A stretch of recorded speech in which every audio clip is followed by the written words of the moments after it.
for additional non-creature spells. Right, and as far as Tyler Phelps goes, in terms of defensive spells, he has, of course, the Tusks, the 4 Tusks, the 4 Hunt Masters. He has Olivia's, 3 of those. He has 3 Bonfire, and then a smattering of removal, a couple Mortars, a couple Putrefy, a Decay, 2 Slips. So he has a real lot of removal. He just has to draw it. Yeah. So it's just going to be, you know, your classic Jund deck with a bunch of removal spells versus Naya Blitz, and we'll see who prevails. Yep, there they are. You see Tyler Phelps on the left with his trusty Jund deck versus Daniel Battle on the right, and he's ready to battle. Naya Blitz, he really wants a turn 1 champion. Yeah.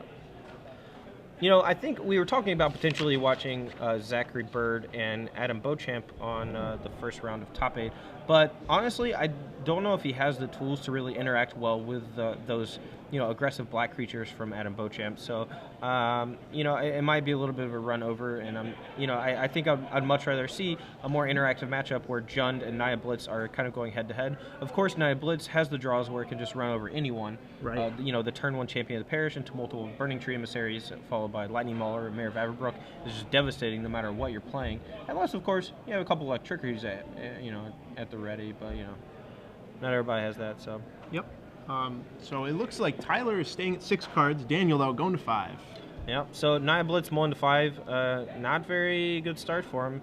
I know that particularly Naya Blitz has trouble with mulligans because not only can they not afford to get mana flooded, but they also can't afford to get mana screwed. Right. A lot of times getting stuck on 2 land is going to be their downfall. Except, you know, Ben Reagan, who we watched on 1 land earlier, just play 5 creatures off of 1 land over the course of 5 turns and eventually took the game. It was a pretty fun match to watch because both players were a little, you know, stumbling a little bit on their colors and mana stuff. But we'll see if Daniel Battle can come back from his mulligan to 5 to beat Tyler Phelps with his Jund deck. And I see a couple lands here, so he'll have to keep this. Oh, wow. Oh, man. Maybe that was 5 lands. Maybe that's why. Oh, yeah. I don't know. But actually, pretty interesting story about our 8th seed, Ben Reagan, who you're just talking about. In the last round, he played against Ali Antrazi. Yeah. And Ali had said before the match, I'm going to play it out. It's too close to draw. But, you know, he got to the table. He met Ben. Ben's, like you said, about 15 years old, super excited to be there. And he said, what the heck, I'm going to draw with him. Good guy, Ali Antrazi. Exactly. Unfortunately, he pulled a Todd Anderson and drew into 9th place. Yeah. You know, it's always sad to see a friend, you know, put themselves in a spot where they have a chance to miss.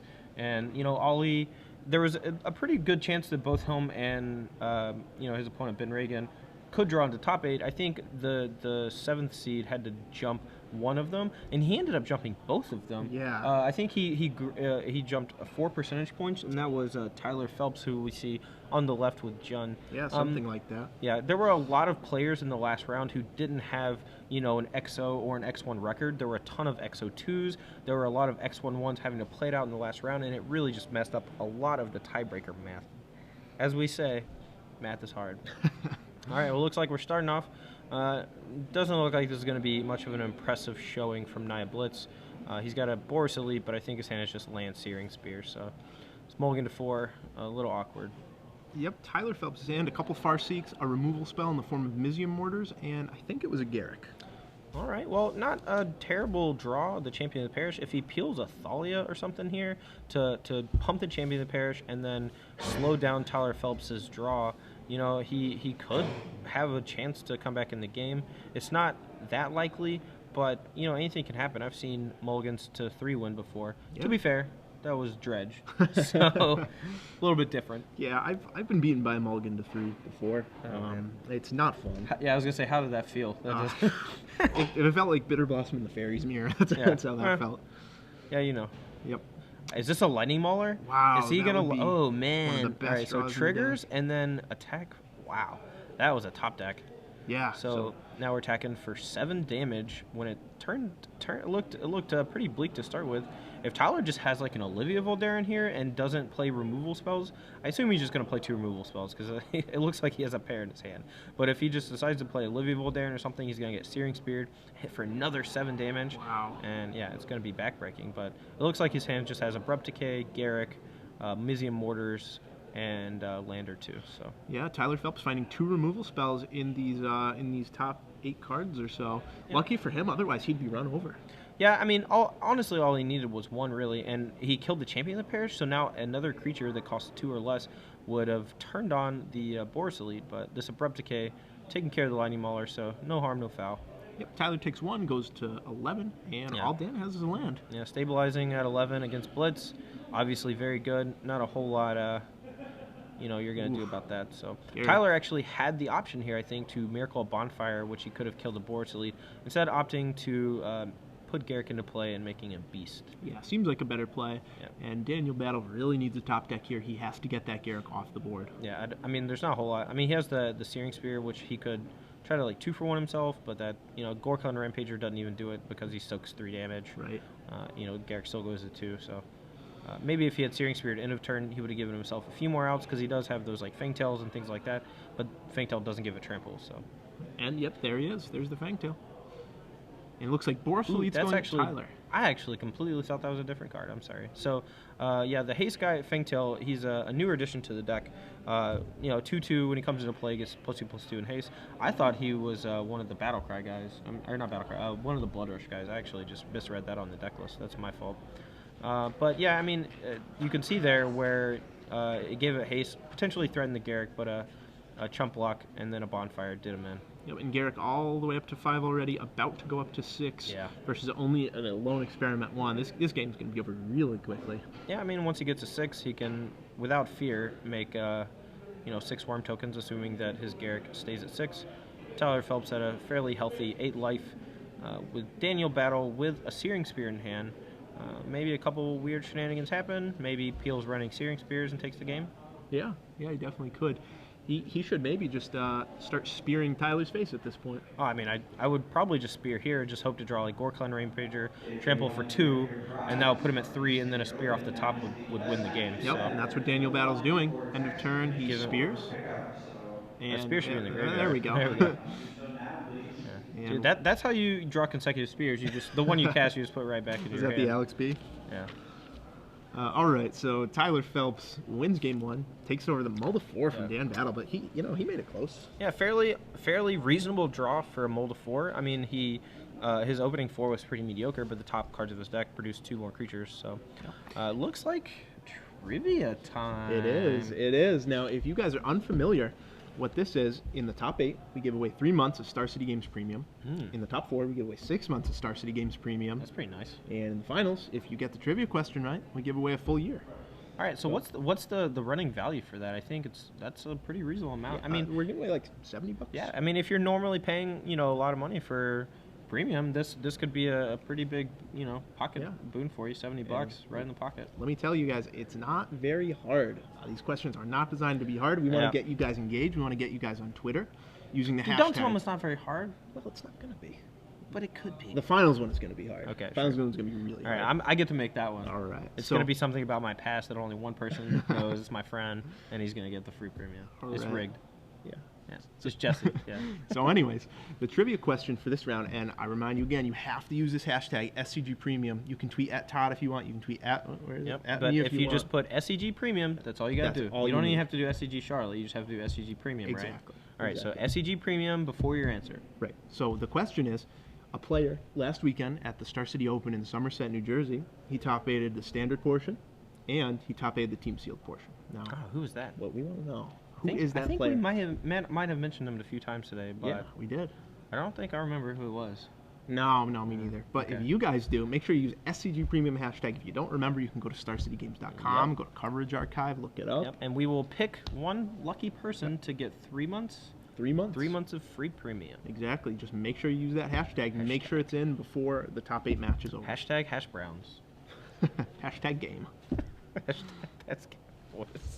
So we're going to take you back to the match here. The players looking at each other's deck lists. Looks like Dan is finalizing some sideboard slots. Yeah. I'm sure Daniel is ready to battle, right? I think he was born ready. Yeah, he was. That's a good line. Battle Rattle Daniel. yeah. Oh, Battle Rattle Shaman. Yep. So yeah, he didn't really get to play much in game 1, and you can see here he's got access to a couple cards that might be decent in this matchup. Boros Charm, a little bit more reach when you get them down to little life totals, as well as protecting yourself from various removal spells, as well as Bonfire of the Damned. Frontline Medic can also counter Bonfire of the Damned and let you attack through Drag Tusks and whatnot. I don't know, maybe a Pacifism would be good, although he knows that Tyler has access to Abrupt Decay in some form or another, so maybe he'll get blown out if he tries to do it. But Pacifism, they don't have Restoration Angel, so it's one of your easier ways to get rid of a Thragtusk is just to put a Pacifism on it and just battle with all your guys. I'm gonna say the word battle a bunch because I see it in front of me on the screen, and he seems like a nice guy. Dan Battle, ready to battle. Ready to go. Yep, I have to imagine we'll see the Pacifism, and yeah, you run the risk of getting blown out mid-combat with an Abrupt Decay, but at the same time, when it's a creature... Otherwise, why would you even play it? Right. You got to use it, right? Exactly. A creature as powerful as Thragtusk, you have to deal with it, and Pacifism is a pretty good way. Yeah. One of the cards I think that he may bring in, which I actually don't know if is right, is Skullcrack. And a lot of players playing aggro decks are afraid of Thragtusk, and they'll use Skullcrack, to keep your opponent from gaining that life with Thragtusk. But honestly, it's not really going to affect the board that much, and it's going to be a very situational card where if he's tapping out one turn to cast a creature and doesn't have the ability to hold it up, or he has like a Thalia in play and can't cast it because of mana. He was playing Thalia, right? I'm not just dumb. 3 Thalia, yep. Yeah, all right, so, if he has a Thalia in play, he needs 3 mana to cast it instead of just 2. It could be a little awkward for him, and, maybe you cast a creature that one turn instead of holding up Skullcrack, then they play Thragtusk, or you hold up for Skullcrack, and then they just never play Thragtusk, and you don't have that extra creature to play. Exactly, and, it's a lot of spike. That's all it is. It does Although, have a purpose. But... to be fair, I have lost that card a lot when playing Turbo Fog, so I definitely no prevent damage clause on it too has gotten me quite good. Oh yeah. So I'm not going to fault people for playing Skullcrack, but that it's a little situational, but still very good. So here they go, players shuffling up. They finalized their sideboards. They figured out what their game plan is, and Daniel Battle is going to be on the play for this one. Yep, and I think his game plan is to just battle. Battle with as many creatures as possible. I think every turn he's going to be battling. Yeah, maybe. Not turn 0. Turn 0, no battles. No pregame effects. Yeah, he also doesn't have Raging Goblin, so it's not attacking on turn 1. Although I have seen some Naya Blitz decks play the Goblin or Legion Loyalist. I've seen a few play that guy. I don't think he's very good. No, he doesn't seem very good. He gives him all first strike, and he's just a 1/1, so he dies very easily. We might see some of him tomorrow. That'd be sweet. Yeah. All right, so it looks like both players kept their 7, so it should be a fair game. Turn 1. Experiment 1, not the scariest play out of the Blitz deck, but a 1-drop is, important in a lot of these matchups. Exactly. He has to have a 1-drop. It doesn't really matter which one it is. They all serve pretty much the same purpose. Crash for 3 on turn 3 or so. Yep. And it looks like Tyler is going to Tragic Slip him here. He took 2 damage from his Overgrown Tomb in order to make sure that he can cast a removal spell this turn and either Farseek or removal next turn. Looks like Daniel has a Boros Elite and a lot of lands, actually. He has 4 lands in hand, maybe even 5.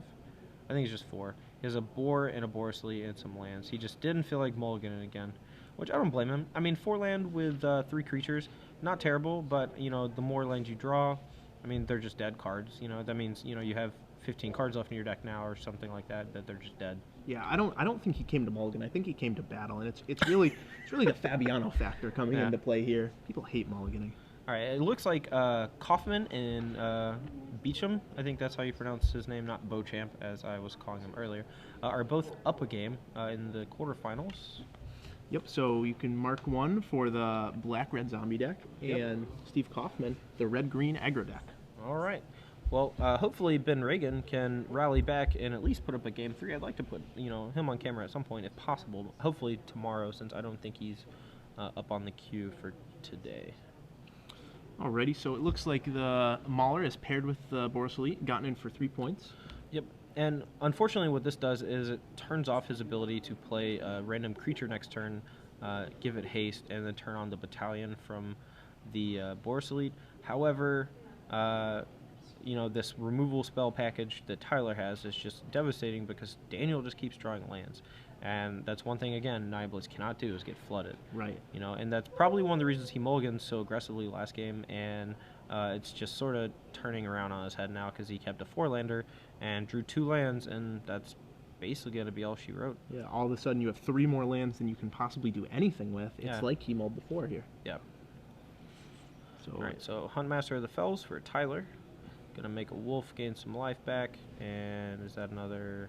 Oh, well. okay, well that's something. A 4/4, little chump block, and then probably just pass the turn next turn. Flip that Huntmaster. There's the mild fear of a Searing Spear with the trigger on the stack, so you don't actually get any value out of it. But I think the risk is worth taking. Yeah, and even if Dan does have the Searing Spear, he's down to 0 cards in hand, just at 2/2. So it's a pretty reasonable risk to take. And Tyler does have a follow-up with Olivia Voldaren next turn, and that one, and as well as a Thragtusk. Actually, he might just slam Thragtusk here, which, all right, well, that's seems pretty sweet. The Tusk is out to play. And if Daniel doesn't draw a spell here to not trigger the Huntmaster, that's going to be really bad. All right. Oh, there's the hand. That was a quick match. Unfortunately, Daniel's deck did not cooperate, and he just got flooded in Game 2 after mulliganing to 4 in Game 1. So